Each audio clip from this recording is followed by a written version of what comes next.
Sejam bem-vindos a esta série, Israel e Palestina, um conflito na Terra Santa. Em 7 de outubro de 2023, o mundo acordou com o ataque da organização terrorista Hamas ao Estado de Israel. Naquele mesmo dia, Israel decretou guerra ao Hamas.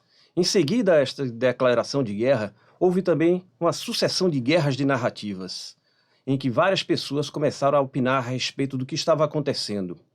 Várias coisas começaram a passar, como, por exemplo, a faixa de Gaza é uma prisão a céu aberto. O Hamas apenas está fazendo resistência frente a uma ocupação indevida e ilegítima do Estado de Israel em território legitimamente pertencente aos palestinos. Judeus, israelitas, israelenses, hebreus, semitas, são tudo a mesma coisa. Foi pensando nisso que a primeira igreja presbiteriana do Recife desenvolveu esta série a respeito do contexto histórico que está por trás desse conflito sobre a Terra Santa. Eu sou Alexandre Araújo, sou graduado em Administração de Empresas e Teologia, pós-graduado em Direito e Educação Cristã, sou desenvolvedor em Python e .NET, trabalho no Banco do Brasil na área de segurança, sou casado com Joyce Araújo e pai de 4 filhos. Vamos falar hoje sobre a Terra Santa. Vou usar esse termo Terra Santa porque ela tem várias designações. A gente vai encontrar sobre Israel, vamos encontrar sobre Palestina, vamos encontrar várias outras terras bíblicas, várias outras nomenclaturas. Vou usar esse termo Terra Santa porque ele é comum. Aquela terra sagrada para as 3 grandes religiões monoteístas do mundo: o judaísmo, o cristianismo e o islamismo. Nessas aulas vamos ver também por que ela é sagrada para essas 3 religiões. Vamos dar uma olhada aqui no mapa. Estão olhando agora essa região do mundo, né? Parte dela é a Ásia. A Terra Santa ela fica numa região chamada Oriente Médio.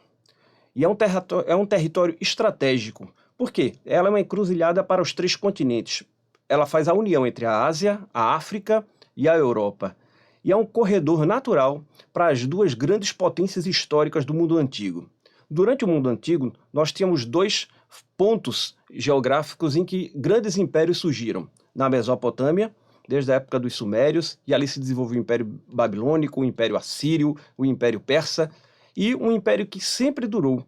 Passou uns 4.000 anos, que é o Império do Egito. E vejam que esse corredor é um caminho natural entre o Egito, a região do Egito, e a região da Mesopotâmia, onde floresceram esses impérios. É também chamado crescente fértil, porque dentro dessa terra arenosa, desértica, essa região é uma região bastante fértil. Vamos dar agora um foco exatamente nesse ponto do Oriente Médio, exatamente nessa parte que nós chamamos de Terra Santa. É um estado, um território pequeno. Ele é semelhante em termos de tamanho ao nosso estado de Sergipe. Vejam como ele é pequeno.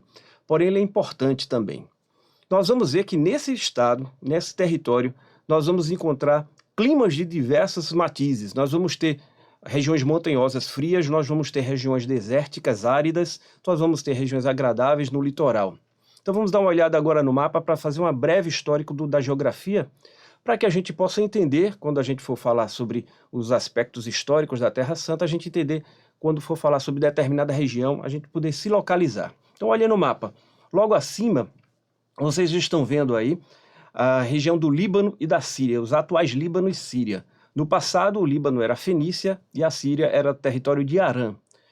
Abaixo deles é que começa então o que nós chamamos da Terra Santa, o que hoje pertence ao Estado de Israel e aos territórios da Palestina. Nós temos a região da Galileia.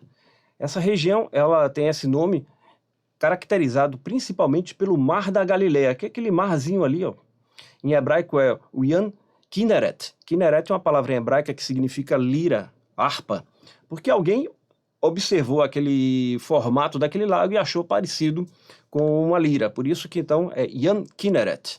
É o Mar da Galileia, onde vários eventos do Novo Testamento aconteceram, né? Jesus andou sobre as águas, Jesus acalmou a tempestade, tudo aconteceu ali no Mar da Galileia.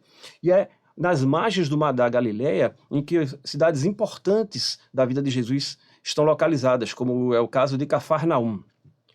Naquela região da Galileia também é onde fica a cidade de Nazaré, onde Jesus passou parte da sua vida e da sua juventude. Descendo do Mar da Galileia, nós temos o Rio Jordão, o Nehar Yarden, em hebraico. O Rio Jordão não é um rio como nós estamos acostumados a ver, né? Se nós, brasileiros, fôssemos lá e víssemos o Rio Jordão, nós iríamos ficar decepcionados, porque não é um rio de grandes proporções. Porém, para aquela região é um rio importante, porque é o rio que abastece toda aquela região com água. E como ele está num vale que está abaixo do nível do mar, então toda aquela região ali floresceu um vale de florestas. No passado, a fauna era bastante rica, podíamos encontrar grandes felinos, como leões e ursos naquela região também. Hoje não mais, mas no passado sim, aquela região foi bastante florescente.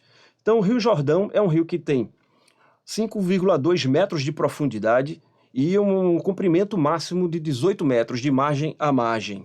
O Rio Jordão ele vai descendo e vai desembocar no Mar Morto, ou Mar Salgado, outro nome que a gente encontra para este mar na Bíblia. E este Mar Salgado é o ponto mais baixo da superfície terrestre. Ele está em cerca de 420 metros abaixo do nível do mar. É também um local onde se está sempre recebendo água, a água está sempre evaporando, porque é uma região desértica, e o sal que é acumulado, retirado das rochas e levado para lá, está se acumulando também. Então aquela água, ela tem por volta de 25% de salinidade. Não é só o sal que nós conhecemos, né, o cloreto de sódio, mas outros sais também, o que faz com que a água seja bastante densa. E vários já devem ter visto na internet, né, pessoas que tiraram foto no Mar Morto e que estavam sentadas lendo. A densidade é tanta que a gente não consegue afundar no Mar Morto, né? O Mar Morto também tem esse nome porque a vida ali, como nós a conhecemos, é bastante difícil. Foi registrado que apenas 2 classes de seres vivos existem naquele Mar Morto, que são as arqueobactérias e certos tipos de algas, que possuem um nível de sobrevivência grande, que podem estar presentes em aquelas condições tão inóspitas como é a salinidade alta do Mar Morto.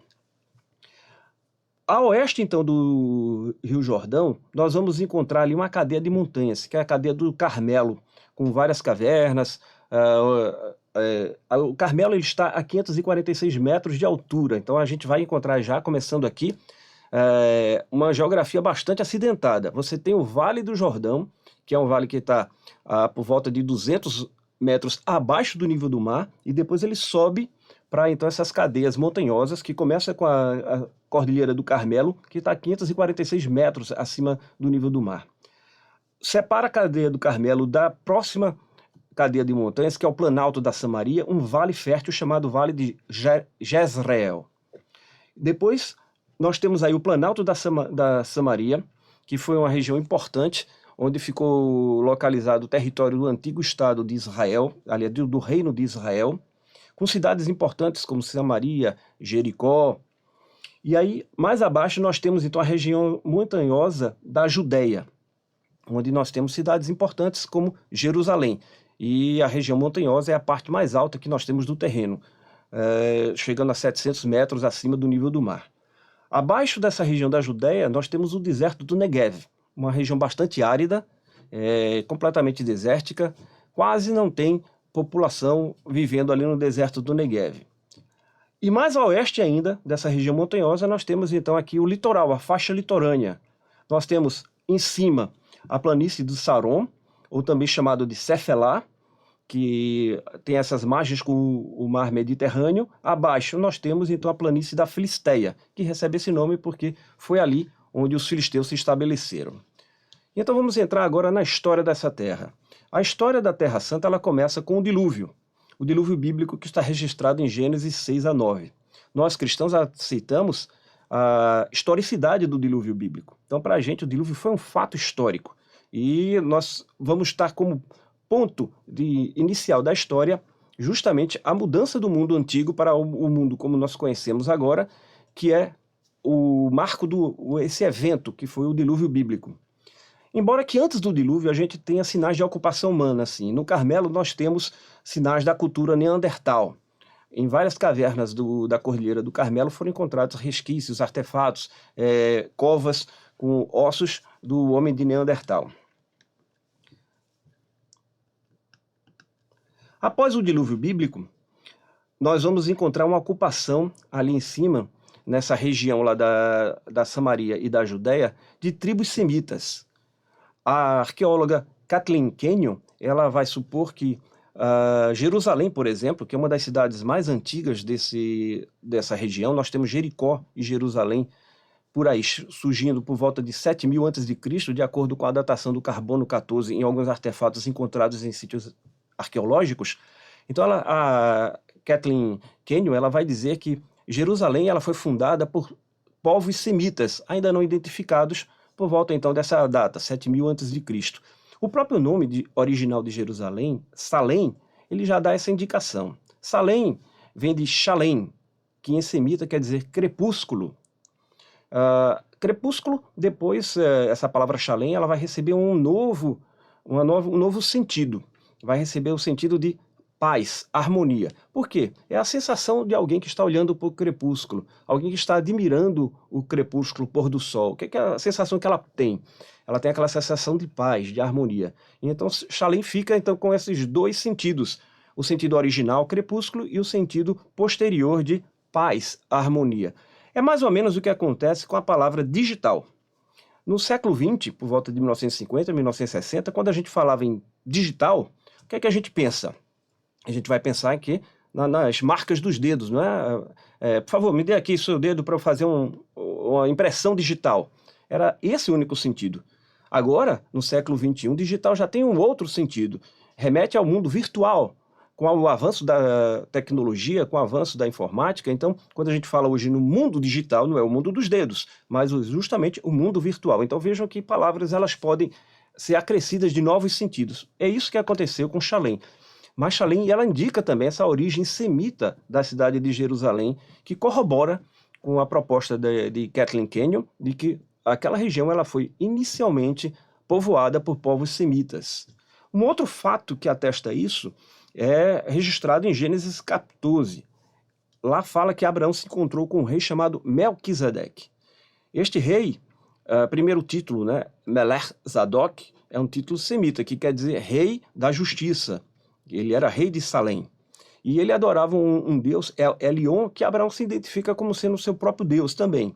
Então vejam que na época de Abraão, Jerusalém, ou Salém, ainda estava ocupada por tribos semitas, por um povo semita, o povo de Melquisedeque. Mais tarde, a gente vai encontrar, em algum ponto que é obscuro, a ocupação de uma tribo cananeia, os jebuseus, que vão dominar aquela cidade. E na época de Davi, Jerusalém já estava sobre o domínio dos jebuseus. É interessante também a gente atestar isso, que nós temos as cartas de Amarna.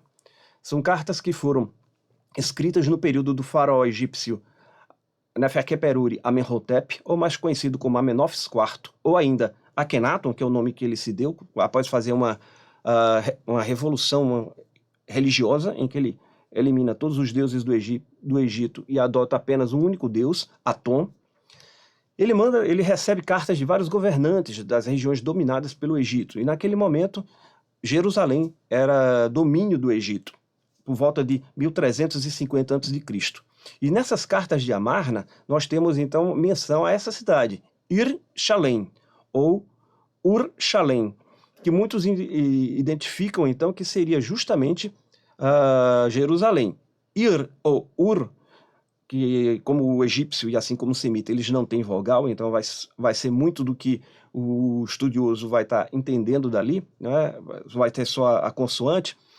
Essa palavra Ir ou Ur significa em hebraico cidade.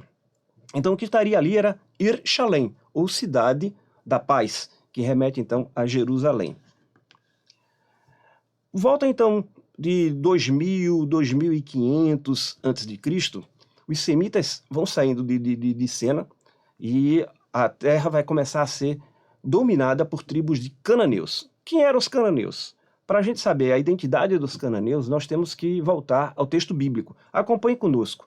Gênesis 10, 15 a 19. Eu vou fazer a leitura.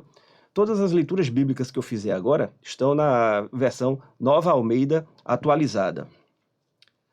Canaã gerou Sidom, seu primogênito Iete, e também os jebuseus, os amorreus, os gigaseus, os heveus, os arqueus, os sineus, os arvadeus, os zemareus e os amateus. Depois as famílias dos cananeus se espalharam, e a fronteira dos cananeus foi desde Sidom, indo para Gerar, até Gaza, indo para Sodoma, Gomorra, Admá, Zeboim, até Laza. Então vejam aqui que nesse texto de Gênesis 10, 15 a 19, nós temos falando a respeito de Canaã.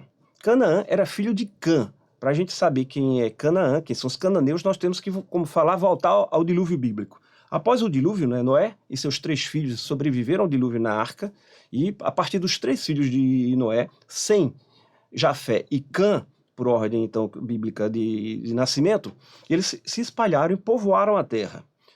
Cã gerou a Canaã, e Canaã, como aqui nós estamos vendo, gerou a Sidom, seu primogênito, e a Et, que deu origem aos heteus, que mais tarde vai dar origem ao Império Hitita, e também aos jebuseus, aos amorreus, gigaseus, e vai dar uma série de nações, povos, que são os povos cananeus. E eles vão se espalhar por aquela região. E a Bíblia aqui é bem clara, mostrando a fronteira dos povos cananeus, que corrobora com as descobertas arqueológicas e históricas com relação àquela terra, né?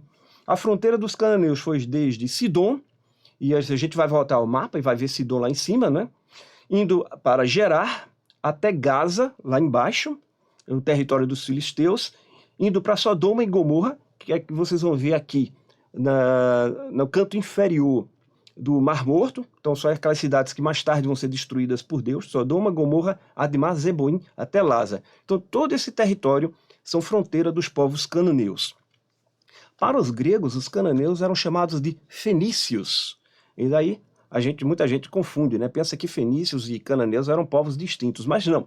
São 2 designações para o mesmo povo. Então, eles se chamavam de cananeus, Canaim, e os gregos lhes chamavam de fenícios, que vem de phoenikes, que em grego significa púrpura. Por quê? Porque era aquele povo, eles eram produtores de uma matiz têxtil, uma tinta próxima ali ao vermelho cor de sangue, que era bastante famosa, e eles viviam do comércio dessa tinta. Então por isso que eles eram chamados fenícios, ou púnicos, pelos gregos, né? E aí a gente fica com a nomenclatura grega, que vai colocar lá a Fenícia como sendo aquela região. Para eles mesmos, eles se chamavam de Kina-Arru, ou cananeus, como a gente poderia traduzir.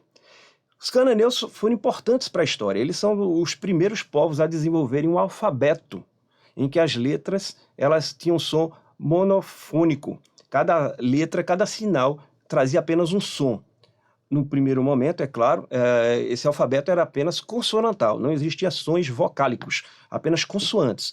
E nosso alfabeto latino descende do alfabeto fenício, assim como também o alfabeto grego, assim como também o alfabeto hebraico. Eles tinham também uma mitologia que se tornou uma mitologia bíblica, porque os povos de Canaã e muitas vezes Israel, quando vai para Canaã, acaba adorando esses deuses, né? A gente vai ver muita menção deles na Bíblia. Os deuses dos cananeus eram El, era o Deus Pai, e a gente vai ver então uma certa confusão com El, porque El também é uma designação para o Deus dos hebreus, quando eles estão em Canaã. E El significa uma palavra que quer dizer, na verdade, elevado, ou divino, o ser alto. E seria mais ou menos como a gente tem a nossa palavra Deus, que tanto quer dizer, com D maiúsculo, o nosso Deus, o Deus bíblico, como qualquer outra divindade, né? Os deuses gregos. Júpiter é o pai dos deuses, é o Deus Pai. Então a gente vai ver mais ou menos essa associação com El. El tinha uma esposa chamada Asherá, é a deusa da maternidade, a deusa mãe, e teve 3 filhos. Na verdade, 4 filhos. Baal-Hadad, e daí vem o Baal bíblico, né? Baal, na verdade, é um título, quer dizer senhor, e Hadad seria ele, o deus das tempestades, o deus dos trovões. Sua irmã Ashtaroth, que é a deusa da fertilidade, que vai ser também sua consort, vai ser sua esposa. Mot, que é o deus da aridez, seria, aliás, é uma deusa em forma de serpente da aridez, é a deusa Má da aridez, e Iã, a deusa Má dos mares, é uma serpente marinha. E Baal vai estar sempre em guerra, ora com Mot, ora com Iã. E o culto a esses deuses era sempre feito em homenagem a Ashtaroth, deusa da fertilidade. Por isso que o culto envolvia muito também um culto sexual, as prostitutas cultuais, e a moralidade com relação à área sexual era muito ampla entre os cananeus. Então, eles tinham essa característica de perversidade sexual e perversidade social também. Haja vista, a gente vê no texto bíblico que Sodoma e Gomorra e as outras cidades elas foram destruídas justamente por causa desses dois pecados, quer seja a perversidade sexual, quer seja também a violência e a perversidade social com que eles tinham com a sociedade. Eles eram bastante violentos. Faziam infanticídio, também maltratavam estrangeiros que procuravam abrigo na cidade. É o evento que a gente vê bíblico dos anjos que vão se hospedar com Ló, e a população de Sodoma quer abusar desses anjos, né? Porque eles não identificavam como anjos. Os atuais libaneses, em um estudo recente, foi feito em sítios arqueológicos em que se pegaram esqueletos dos antigos fenícios e depois compararam com o DNA dos atuais libaneses e percebeu-se que 90% do povo libanês hoje tem DNA fenício. Então, os cananeus do norte, eles sobreviveram no Líbano, e a gente tem, então, que os atuais libaneses, eles são descendentes diretos desses fenícios, desses cananeus. Outros povos também habitavam aquela região, né? A gente vai voltar para o texto bíblico, que vai estar projetado aqui, acompanhem comigo, Gênesis 15, 18 a 21.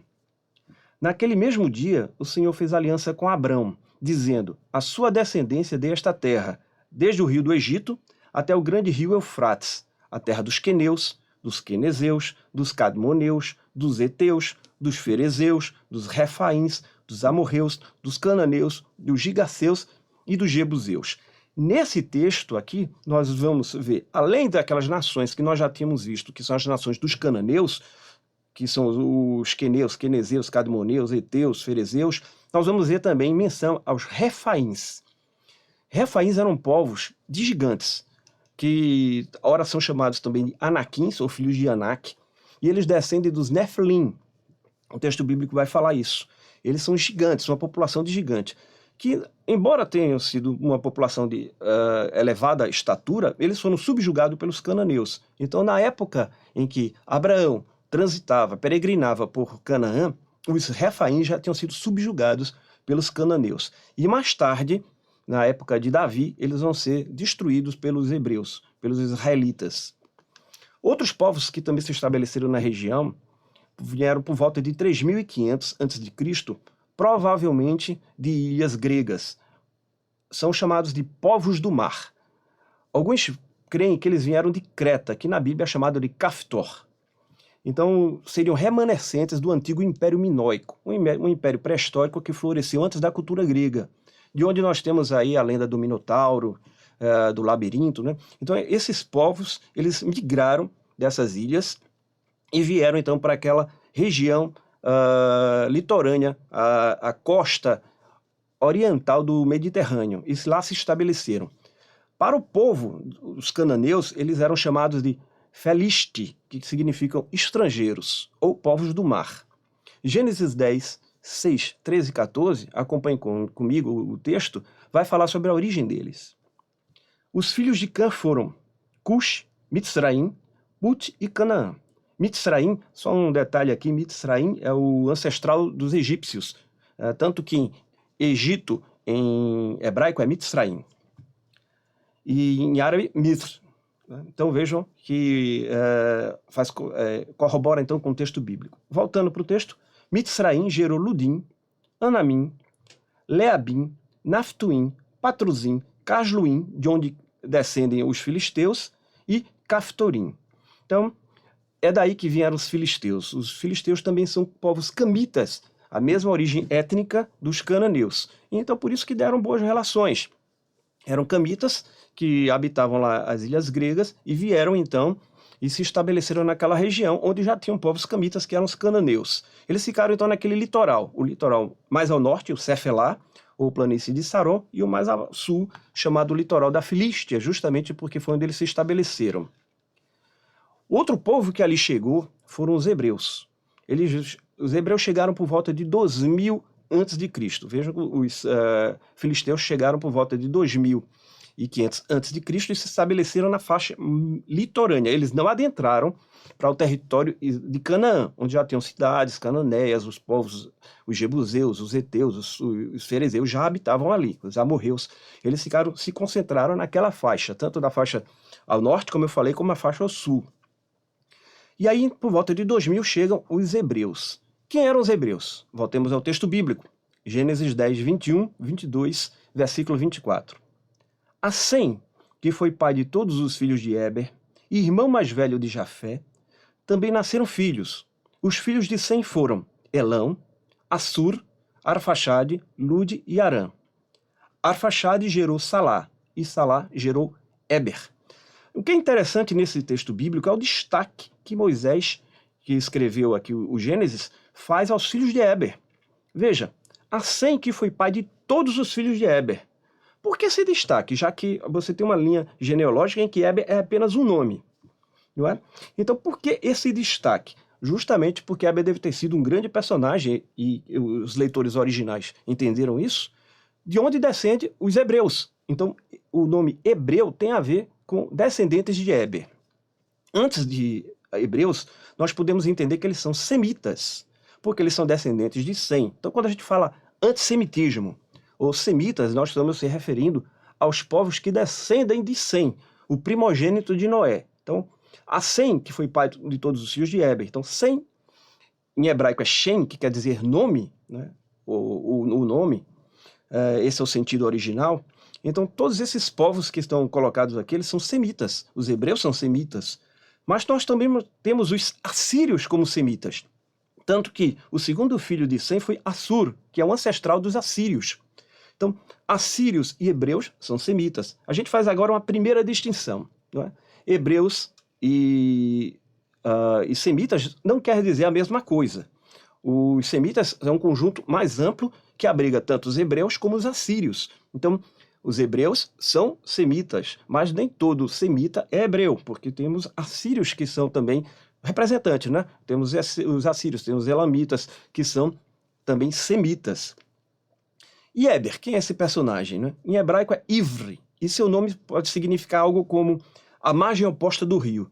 Isso remete a uma possibilidade, uma travessia, aquele que atravessou o rio. Ou atravessou o rio Eufrates, seria essa indicação, porque eles saíram da Mesopotâmia e foram para Canaã, ou o inverso, eles foram do território original dos semitas, dos hebreus, né, onde Éber morava, e foram para a Mesopotâmia. Por quê? Os descendentes de Éber, a gente vai ver, eles vão estar na Mesopotâmia, vão estar em Ur, que pertencia ao império, à civilização suméria naquela época. Então, desse percurso ele fez, e por isso o seu nome tem a ver com isso. Na antiguidade, o nome tinha muito a ver com algum fato histórico que teria acontecido ali, como, por exemplo, nós vamos ver mais adiante um descendente de Éber chamado Peleg, que significa divisão, porque naquela época as terras foram divididas, né? E essa divisão pode significar aí, talvez a divisão das nações após a Torre de Babel. A gente não sabe, mas é muito próximo. Se a gente pegar o texto aqui, a gente vai ver que é muito próximo a história de Éber com a história da Torre de Babel. Pode ser que tenha sido, remeta a isso. Então, nomes têm a ver ou com certas características daquela pessoa, ou com um fato histórico que esteja acontecendo no nascimento daquela pessoa. Então, Éber pode provavelmente significar que seus pais ou seu povo atravessou o rio para se estabelecer em outro lugar, e daí homenageou esse evento com o nome dessa criança, Ivre, que significa a margem oposta do rio. E eles foram para Ur, na Suméria. Muito tempo depois, um descendente de Éber, um hebreu, chamado Abrão, aliás, antes dele, o seu pai, Terá, e esse nome Terá pode significar, muitos eruditos creem que vem de lua, em hebraico é Yareá, então Terá tem a ver com lua, porque mostram que eles já eram, apesar de semitas, apesar de hebreus, estando em Ur, eles adoravam outros deuses, adoravam os deuses cósmicos, a deusa da lua, e aí, por isso, talvez Terá tenha esse nome, que faz alusão à deusa da lua. Então Terá e Abrão habitavam Ur, até que Deus aparece a eles e mandam que eles saiam daquela cidade, era uma capital. Então vejam, eles vão sair de uma grande metrópole, para aquela época, Ur era uma das principais capitais da civilização suméria, que era uma civilização avançadíssima para aquela época. E até hoje, os historiadores eles ficam de queixo caído, surpresos como, do nada, assim aparece aquela civilização já com vários avanços. Não há um estágio intermediário, eles simplesmente surgem na história, na civilização suméria. E eles saem para uma terra inóspita, desconhecida, que é a terra ocidental. Eles vão para uma terra ocidental. Primeiro eles passam ali no norte, onde hoje é a Síria, que é o território de Arã, se estabelecem ali. Lá Terá morre, e Deus aparece mais uma vez a Abrão e pede para que ele desça mais ao sul, para a terra de Canaã. E Abrão então vai para a terra de Canaã. E aí os hebreus chegam em Canaã. Chegam através do clã de Abrão. Era Abrão, sua esposa, mais alguns servos e seu sobrinho Ló. Então eles descem para aquela região e peregrinam por lá. Deus diz que vai dar aquela terra em posse aos descendentes de Abraão. Deus muda o nome de Abraão para Abraão e promete então a posse da terra. Em Gênesis 15, 18, nós vamos ver, nós já lemos esse texto, nós vamos ver que os limites iam ser do Nilo ao Eufrates. Né? A gente fala do grande rio do Egito até o grande rio Eufrates. Então toda aquela região seria posse de Abraão. Nesse momento nós vamos ver então aquele encontro que eu já falei, de Abrão e Melquisedeque, mostrando então que na época de Abrão ainda havia presença semita naquela região. Salém estava ainda sob a ocupação semita com o reinado de Melquisedeque. E aí acontece então agora um evento que vai fazer toda a importância para a nossa história sobre Israel e Palestina. É o nascimento do primeiro filho de Abrão. Abrão e Sara já eram idosos, Sara era estéril, mas Deus tinha prometido a ele que ia dar a descendência dele àquela terra. E Abraão ficava se perguntando, mas quem é meu filho? Eu apenas tenho meu servo, Eliezer, que vai receber tudo. Ele era damasceno, ou seja, ele era arameu, não era nem hebreu. Ele deve ter sido um servo que ele conseguiu lá em Arã. Só ele é que vai descender, vai receber minha herança, ele é meu herdeiro. Mas Deus havia prometido um filho natural para ele. E como o tempo havia passando, Sara estava envelhecendo, Sara já não era mais fértil, ela decidiu dar uma ajudazinha a Deus, vou dar uma mãozinha a Deus. Ela resolveu fazer um costume que era comum naquela época. Não era um costume bíblico, era uma transgressão à lei natural estabelecida por Deus.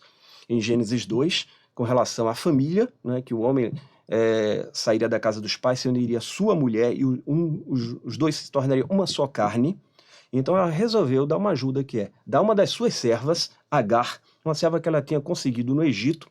Não é a ocasião, nós vamos ver o relato bíblico que Abraão desce ao Egito e lá o faraó dá alguns servos e servas para Abraão, entre essas servas estaria Agar. Nessa ocasião então Sara decide dar Agar como concubina para Abraão, para que Abraão coabitasse com ela e dali gerasse filhos, para que a promessa pudesse ser cumprida. Agar, é claro, então ela se deita com Abraão, ela concebe de Abraão, ela engravida e agora ela está numa posição superior à sua senhora. Ela é a mãe do futuro herdeiro do clã, do futuro herdeiro de Abraão. Então ela começa agora a ter uma atitude mais soberba para com Sara. E Sara, num instante, se arrepende do que havia feito. E trata mal Agar, e Agar acaba fugindo. Até que ela está num momento lá de fuga, fugindo de sua senhora, fugindo de Abraão, e um anjo aparece a ela. É o texto de Gênesis 16, 9 a 11. Acompanhe a leitura comigo na tela. E o anjo do Senhor disse também: aumentarei em muito sua descendência, de maneira que de tão numerosa não poderá ser contada. Você está grávida e dará à luz um filho, a quem chamará Ismael, porque o Senhor ouviu seu grito de aflição. Ele será entre os homens como um jumento selvagem. A sua mão será contra todos, e a mão de todos será contra ele, e habitará diante de todos os seus irmãos. Vejam que importante profecia está nesse texto bíblico. Primeiro, vai dizer que é uma numerosa multidão, né? A sua descendência será tão numerosa que jamais poderá ser contada. E hoje a gente vê cumprido isso.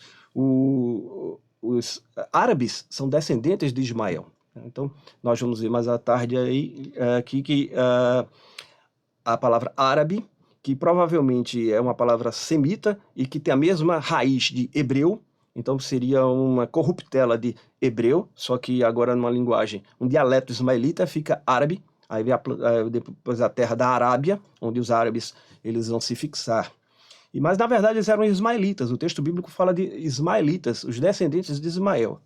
E hoje os árabes eles são realmente um povo grande, um povo que se espalhou e que é difícil contar. Então, uma profecia que se cumpriu. Outra profecia, ele será entre os homens como um jumento selvagem, ou seja, fala desse aspecto bélico, desse aspecto agressivo, e, mais uma vez, a profecia se cumprindo. A sua mão será contra todos, e a mão de todos será contra ele. Veja, então, a profecia bíblica se cumprindo aí com relação ao mundo árabe. E habitará diante de todos os seus irmãos. E mostra também mais uma profecia se cumprindo com Israel, o que seriam os seus irmãos, seriam aqui o Isaac, né, que vai ser o seu irmão, morando junto com Ismael, e tendo conflitos aqui. Então, a profecia se cumpre agora quando nós temos judeus vizinhos de árabes. O nome Ismael, vem de Shimael, que significa Deus ouve, e faz justamente com relação a palavra do anjo do Senhor, né? E anjo do Senhor no texto bíblico, muitas vezes a gente entende como a teofonia de Cristo, aparecendo em forma humana e pré-encarnada a Agar, e vai dizer justamente, Deus ouviu o seu grito de aflição, daí o nome Ismael. Outro evento que vale a pena a gente comentar aqui, acontece em Gênesis 20, é quando Abraão vai para o território dos filisteus e se encontra com Abimeleque, que era rei dos filisteus, mostrando que os filisteus já estavam presentes na terra na época de Abraão. O nome Abimeleque não é um nome próprio, assim como Melquisedeque é um título real. Abimeleque, Abimelech, significa meu pai é rei. Seria esse título real.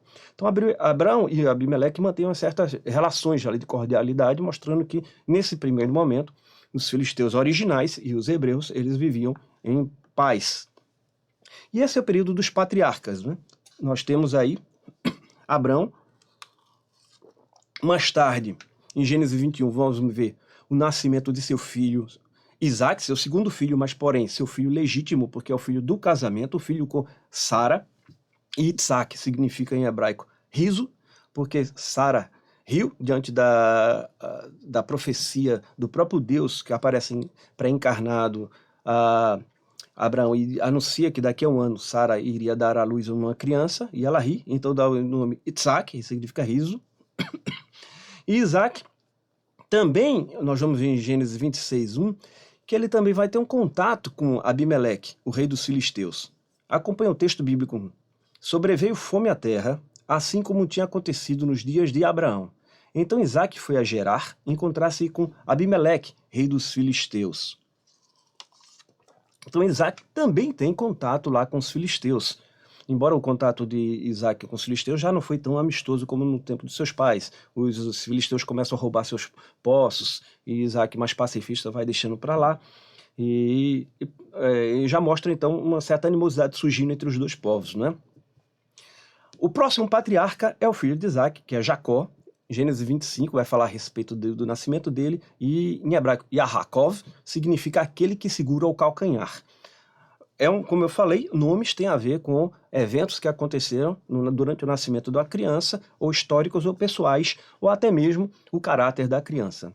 Então, como Jacó ele nasceu segurando no calcanhar de seu irmão gêmeo Esaú, então a ele foi dado esse nome, aquele que segura o seu calcanhar. Mais tarde esse nome vai ganhar um termo pejorativo, usurpador, enganador. Por quê? Por causa da história de Jacó que se desenrola durante o Gênesis. Nós vamos ver que ele vai enganar Esaú, e esse nome acaba recebendo segundo sentido. A tal ponto que em Gênesis 32 ocorre um evento em que, durante sua fuga de Harã, onde ele se estabeleceu, onde casou com suas esposas e teve filhos, e ele está descendo de volta para Canaã, quando ele atravessava o Val de Jaboque, um rio que tem naquela região, um ser aparece com ele de noite e começa a lutar com ele, até a alvorada. E durante a luta, ele pergunta qual é seu nome, e ele diz Jacó, Yaakov. E esse ser, que se apresenta como o próprio Deus, diz para ele, não mais se chamarás Jacó, mas sim Israel, porque lutaste com Deus e prevaleceste. Então, ele muda o nome de Jacó para Israel. E é daí a origem do nome Israel. Israel é o segundo nome de Jacó. Jacó agora vai ser conhecido por dois nomes, o que não é uma coisa estranha entre os semitas e entre o período daquela época, né? Nós vamos ver, por exemplo, que o sogro de Moisés ora é chamado Reuel, ora é chamado Jetro. E quando nós vamos ver com relação às esposas de Esaú, ora temos alguns nomes, ora temos outros nomes. E muitos até dizem que é uma contradição bíblica, quando não é. É só um desconhecimento de uma característica da história semita, que é pessoas podiam ter dois nomes, sim. Não tinha um problema, isso aconteceu. E Jacó, ora é chamado de Jacó, ora é chamado de Israel. E aí vem então os israelitas, mais uma designação. Então nós temos que semita é um grupo maior, os hebreus são os filhos de Heber, e os israelitas são os filhos de Israel. Então, nós temos aí uma divisão agora entre os hebreus. Nós vamos ter os edomitas, que são os descendentes de Esaú, que também é chamado de Edom. Vejam aí dois nomes, né? Tanto Esaú cabeludo como Edom o vermelho, que ele provavelmente devia ser ruivo. Nós temos então os edomitas e de Israel, né? Jacó ou Israel, os israelitas. Então, entre os hebreus há agora uma divisão. Os edomitas eram hebreus, os israelitas eram hebreus. Mas nem todo hebreu ele é um israelita, como a gente viu agora. Então a gente consegue agora já fazer essa distinção entre termos. E os israelitas dizem respeito à descendência de Jacó. Jacó teve 12 filhos e uma filha, mas os 12 filhos são os mais importantes porque deram origem às 12 tribos de Israel. Então os filhos de Israel peregrinaram nesse primeiro momento na terra de Canaã. Conta o final do texto bíblico, o final do texto de Gênesis, que eles foram para o Egito. José tinha ido primeiro, aquela história de José, e num período de fome ele leva sua família para lá. Lá eles passam 400 anos, uma boa parte ainda sobre uma dinastia que reinava sobre o Egito, que era uma dinastia dos Ixos, que era a dinastia semita, que por isso então José conseguiu se tornar o vizir, o governador do Egito, porque o faraó era um semita também, então não tinha problema com relação a isso.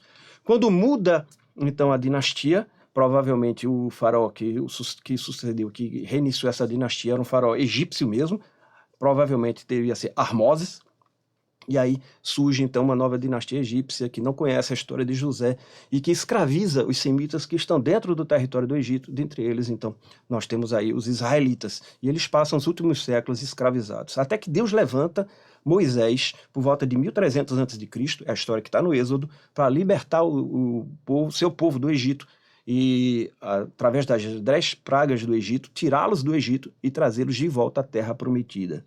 Eles passam 40 anos peregrinando, não mais na terra de Canaã, mas naquela península do Sinai, sem ir para a terra prometida. Eles podiam ter feito esse trajeto em 40 dias. Mas por quê? Porque quando Moisés envia 12 espias para espiar a terra, eles vão para o sul daquela região, onde estavam habitando lá os filisteus e os povos descendentes dos gigantes, os refaíns, e ele encontra cidades fortificadas e pessoas de grande estatura, que seriam justamente esses, os refaíns, e se atemorizam.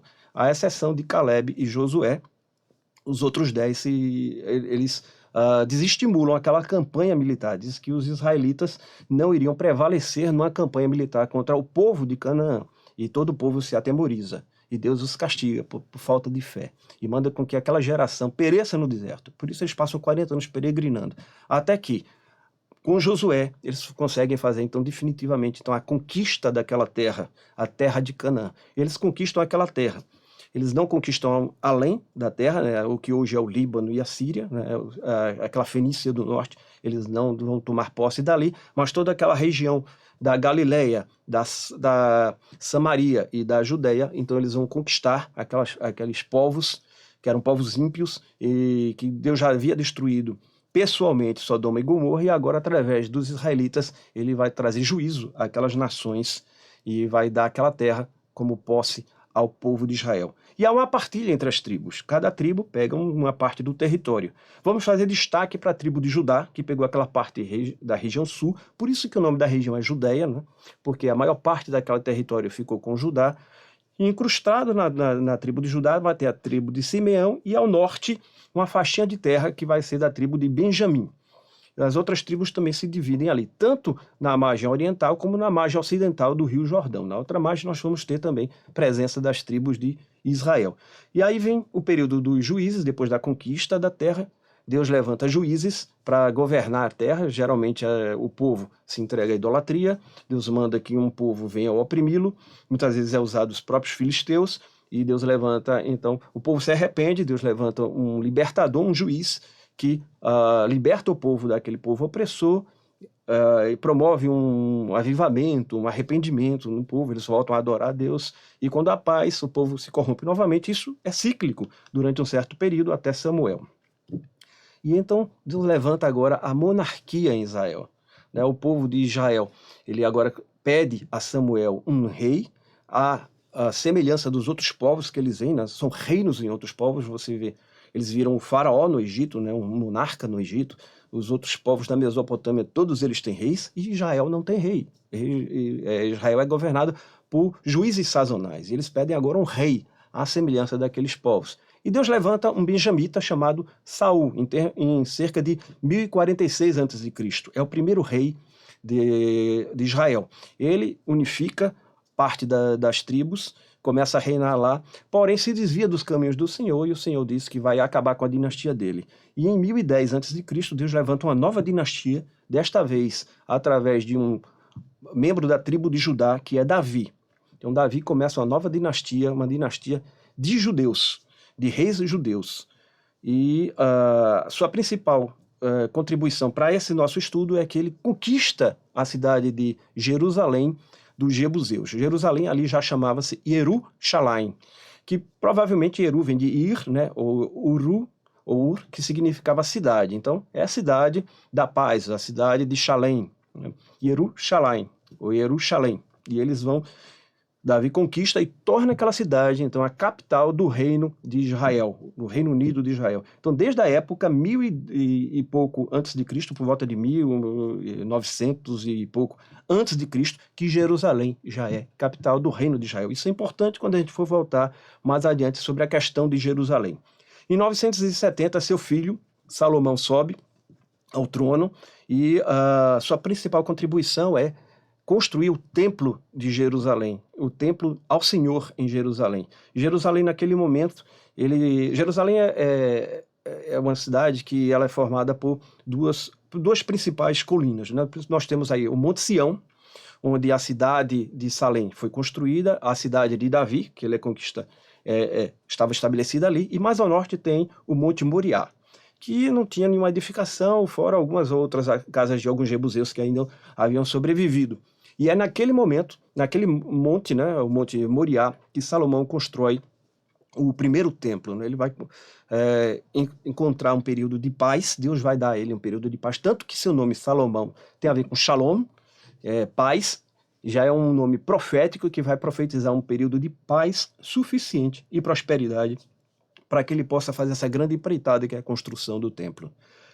No final de sua vida, após construir o templo, ele vai continuar cobrando impostos para construir agora palácios, para agora construir palácios para suas esposas. Ele cai em 2 pecados bíblicos, a poligamia, vai ter várias esposas e várias concubinas, e a idolatria. No fim da sua vida, na velhice, ele vai se entregar aos deuses de suas esposas e construir templos para os deuses de suas esposas. Com isso, vai desagradar a Deus e Deus vai dar uma profecia para ele, que no reinado de seu filho, o seu reino seria rasgado em 2. Uma parte ele iria preservar por amor a Davi, e outra parte ele iria dar a um usurpador. Isso vai acontecer em 932, quando o filho de Salomão sobe ao trono, Roboão. E Roboão, ele recebe o conselho dos antigos conselheiros, os anciãos que assessoravam Salomão, e diz: olha, seu pai cobrou vários impostos. No início era legítimo para a construção do templo e o povo dava com alegria. Mas uma vez que o templo foi concluído, ele continuou cobrando para a construção de palácios, de templos de outros deuses. Não faça assim. Alivie com o povo e você cairá nas graças do povo. Mas Roboão ouviu seus amigos que disseram: olha, não é com a complacência que você vai conquistar o poder, é com a força. Então, se teu pai cobrou tantos impostos, cobre mais.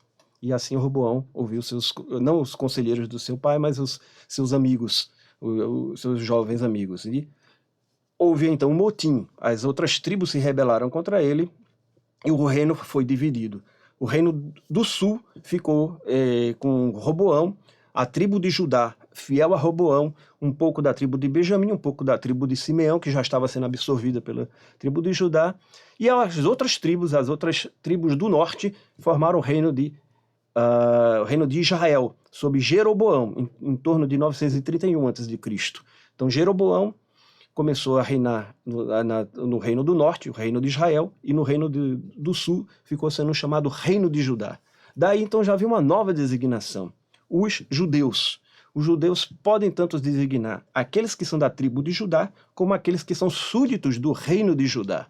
E que na sua maioria o reino de Judá era formado por pessoas da tribo de Judá, uns poucos da tribo de Benjamim, então o judeu começou a ser uma nomenclatura própria para esse pessoal. Então a gente já vê aqui uma outra designação, né? Israelita seria todas as tribos de Israel, mas os judeus seriam só aqueles pertencentes ou à tribo de Judá ou súditos do reino de Judá. Acontece que o pecado da idolatria voltou a acontecer. No reino do norte todos os reis foram ímpios, e apesar de Deus levantar vários profetas, todos eles, nenhum deles se arrependeu, todos eles foram impenitentes, todos eles adoraram outros deuses, eles criaram uma religião que era uma paródia da religião mosaica. Jeroboão criou 2 altares, um em Dan e outro em Betel, criou imagens de bezerros para que os israelitas adorassem e não precisassem descer a Jerusalém para adorar ao Deus de Israel, no templo de Jerusalém, que era o local próprio de adoração.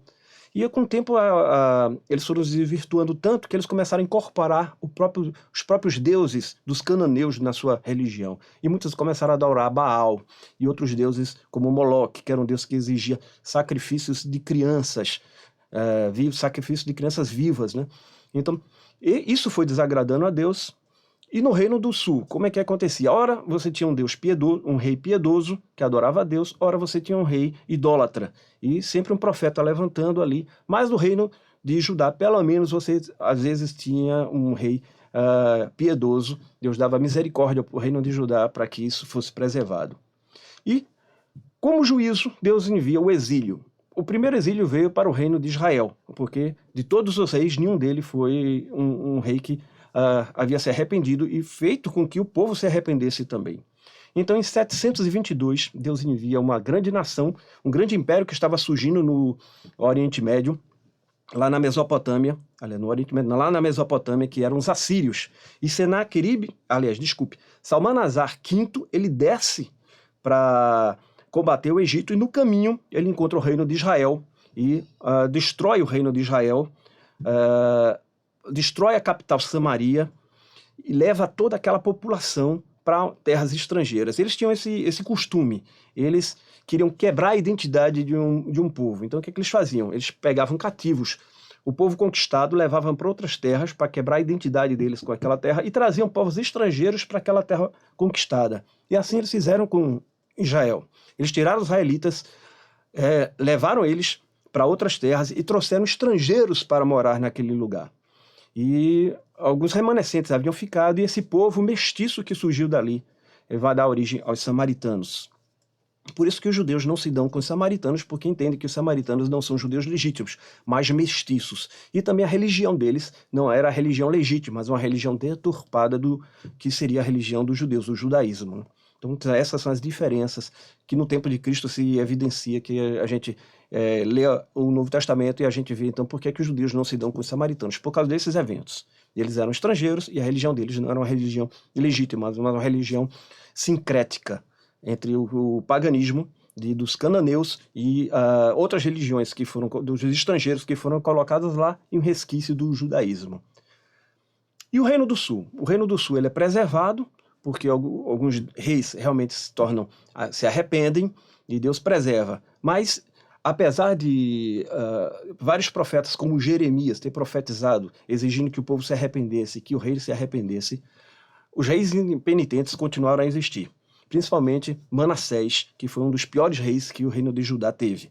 E em 586, Nabucodonosor, um rei babilônico, ele desce para combater o reino da Judéia. Os babilônios eles sucederam o Império Assírio. Então, o Império Assírio tinha vários impérios vários reinos como vassalos, e um desses reinos era a Babilônia. E a Babilônia se insurgesse contra os assírios, domina os assírios e herda toda aquela região que seria do Império Assírio. E agora Nabucodonosor desce para a Judéia, o reino de Judá, que era um reino independente, cerca o reino de Judá, sitia Jerusalém e por volta de 592 ele faz a primeira invasão, de 592 a.C., ele faz aquela primeira invasão a Jerusalém, leva cativo o rei e a parte da juventude, da nobreza dos judeus para a Babilônia. É nessa ocasião que Daniel é levado para a Babilônia. E em 586, depois do último rei, Zedequias, ele se tornar insubmisso, não pagar os tributos a Nabucodonosor, ele desce para Judá novamente e destrói completamente aquele reino, destrói Jerusalém e destrói o templo, numa data que ficou conhecida para os judeus, uma data triste, que é o Tisha B'Av, ou o dia 9 do mês de Av, que foi o dia em que o primeiro templo foi destruído no calendário judaico. E ali em 586, Jerusalém desaparece do mapa, o templo é completamente destruído. E os judeus, então, que remanescentes daquela região, são levados para a Babilônia. Acontece ali o exílio de 70 anos. Muitos judeus são levados para lá, os poucos que ficaram são pessoas de classes pobres, inválidos, idosos, e um pessoal que tinha permanecido lá, mas principalmente naquela região de Jerusalém, boa parte da população ou foi morta ou foi levada para a Babilônia. Eles passam 70 anos no exílio na Babilônia. Nesses 70 anos, Deus cura eles da idolatria. E então, em 539, Deus levanta um libertador. O profeta Isaías já havia falado sobre ele em Isaías 45. Ciro II, da Pérsia, que era um reino, que era vassalo da Babilônia, ele consegue se rebelar contra a Babilônia, invadir a cidade da Babilônia e toma conta do Império Babilônico. E então, em 539, ele se torna então o sucessor do Império da Babilônia e forma o Império Persa na Mesopotâmia. Em 537, miraculosamente, ele promulga um édito que permite aos judeus retornarem para a região de Judá e lá reconstruírem Jerusalém e reconstruírem um templo. E isso acontece, então, é o período de Esdras, Neemias, do governador Zorobabel, que era descendente de Davi. É esse período, então, que eles voltam para Jerusalém, reconstroem a cidade, reconstroem os muros, e em 516 o segundo templo é concluído. E aquelas pessoas mais idosas que tinham tido contato com o primeiro templo até choram, porque quando olham para o segundo templo, ele é um templo mais modesto, um templo menor, né? Mas está ali novamente o templo de volta para que eles possam cultuar. Dois pontos interessantes que a gente deve falar sobre esse momento. Primeiro, durante o exílio, quando Deus está curando eles com a dor, através da dor da idolatria, com a ausência do templo, a religião deles sofre uma mudança. Eles não podem mais sacrificar, não podem mais fazer os ritos que aconteciam no templo. Eles criam as sinagogas, ou casas de oração e de estudo da palavra. Essas sinagogas eram locais de reunião, em que os judeus se reuniam nos sábados, que era um dia sagrado para os judeus, em que eles não trabalhavam, eles se dedicavam ao Senhor, e lá eles liam as escrituras. Tinham sempre um mestre, um rabino, que lia as escrituras e interpretava as escrituras. Eles cantavam cânticos a Deus, faziam orações, e ali eles começaram a ter uma modificação religiosa. Foram criadas ali as sinagogas, que foi tão importante para o cristianismo, né? Nossas igrejas, elas são herdeiras das sinagogas. Nosso culto eclesiástico é um culto sinagogal, tem origens nas sinagogas. Outro ponto interessante é que não se fala mais na Arca da Aliança. A Arca da Aliança desaparece nesse momento. Quando o segundo templo é construído, não tem mais a Arca da Aliança no Santo dos Santos. E aí, como no Império Persa, aquela região não é mais o reino de Judá, mas a província de Yehud, ou Judá em persa, né? E eles gozam de certa autonomia, embora sejam uma província vassala do Império Persa. E vai surgir agora uma nova interferência na história.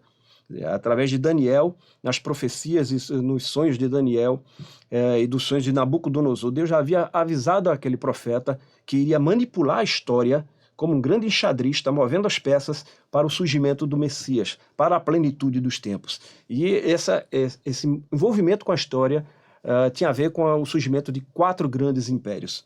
O primeiro babilônio já havia caído, agora era o Império Persa, e depois o terceiro império que vai surgir agora, que é o Império Grego.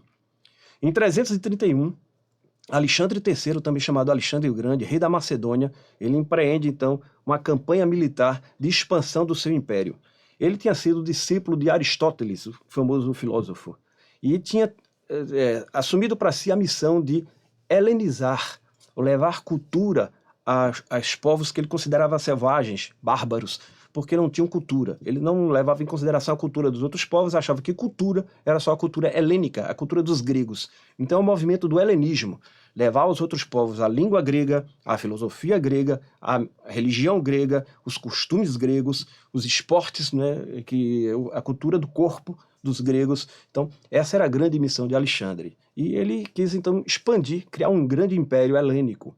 E em 331 ele enfrenta o último imperador persa, que é Dário III, vence Dário III, e o Império Persa sucumbe.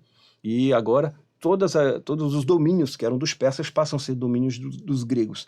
Ocorre que em 323, na Babilônia, no antigo palácio de Nabucodonosor, Alexandre morre em 323, com apenas 33 anos de idade.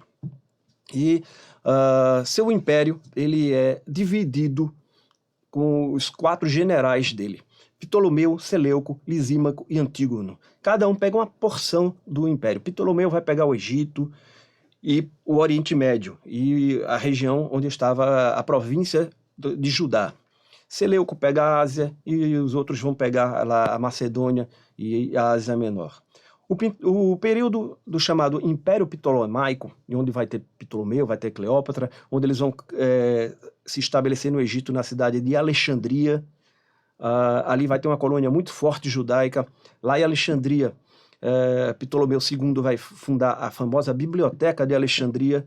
Então aquele período é um período em que começa em 323, a província de Judá vai estar sob o domínio dos Ptolomeus. Os Ptolomeus davam certa autonomia política e religiosa aos judeus daquele período. Então eles gozavam de liberdade religiosa para cultuar o próprio Deus e tinham uma certa autonomia. Ocorre que, por volta de 200 a.C., um rei Seleucida, do Império Seleucida, né, que é um outro general Seleuco, foi um outro general de Alexandre, ele invade aquela região. Ele entra em guerra com os Ptolomeus, invade aquela região e toma domina a província de Judá. E a província de Judá cai, então, nas mãos dos Seleucidas. E o que é que acontece? A princípio, Antíoco III continua dando certa liberdade de culto aos judeus, não tem problema nenhum, mas seu descendente, Antíoco IV Epifânio, vai mudar as regras do jogo. Em 215, Antíoco IV Epifânio nasceu em 215 a.C. e morreu em 162 a.C. Mas em 175 ele sobe ao trono. E ele era um forte entusiasta do helenismo, tanto que a ideia dele não era promover o helenismo voluntariamente, mas impor o helenismo. E ele vai impor aonde? Na província de Judá. Ele primeiro proíbe o culto ao Deus dos judeus, a Yahvé. Ele proíbe o culto no templo, proíbe os costumes judaicos e promove então que muitos judeus se convertam aos costumes gregos. Vão surgir aí os helenistas, judeus que vão abandonar os costumes judaicos, vão se entregar completamente aos costumes helênicos, vão abandonar a circuncisão, vão praticar esportes sem roupa, né, como os gregos faziam, né, completamente nus, praticavam esportes assim nos seus ginásios, culto ao corpo humano, né? Vão adotar, ao invés do Deus dos hebreus, vão adotar as divindades gregas, e outros vão resistir. Vão surgir aí os Hassidins, de Hasdut, que quer dizer piedoso. Os Hassidins, os piedosos, eles vão ser aqueles que vão ter resistência cultural e religiosa a essas imposições de Antíoco IV Epifânio. E os Hassidins vão dar mais tarde origem aos fariseus. Então vejam que a origem do farisaísmo, dos fariseus, ela é até lícita, até legítima. É uma resistência cultural e religiosa a uma tentativa forçada de implantar o helenismo e a religião grega entre os judeus. E o ponto máximo desse momento é quando Antíoco IV coloca uma imagem de Zeus no templo de Jerusalém e sacrifica no altar onde os sacerdotes sacrificavam cordeiros, ele vai sacrificar um porco, que era um animal imundo, segundo a lei de Moisés. Isso causa uma rebelião geral, promovida pelo sumo sacerdote Matatias Asmon e seu filho Judá, também chamado de Macaba ou Macabeu, que em hebraico quer dizer martelo. Então eles começam a rebelião. Essa rebelião vai acontecer em 167 a.C., é a revolta dos Macabeus, que está registrada no primeiro e segundo livro de Macabeus, os livros apócrifos que você pode encontrar no final do Antigo Testamento nas Bíblias católicas. São livros que contam aquele período da história. E em 164 acontece a miraculosa expulsão dos Seleucidas do território de Judá. Então, mesmo sendo apenas sacerdotes, pessoas comuns do povo, eles conseguem expulsar o exército de Seleuco, o exército armado de Judá, e se tornam então um reino independente. Então vejo que essa grande conquista miraculosa, que até hoje os judeus comemoram no Hanukkah, uma festa religiosa que eles celebram no final do ano, geralmente em dezembro, perto do Natal. É o Hanukkah que comemora então essa batalha. E aí surge então o reino Asmoneu, é um reino independente, então é a primeira experiência de independência que os judeus estão tendo desde a queda de 586, quando Nabucodonosor destrói Jerusalém e o reino de Judá cai nas mãos dos babilônios. Esse reino Asmoneu ele vai durar de 164 a 37 a.C.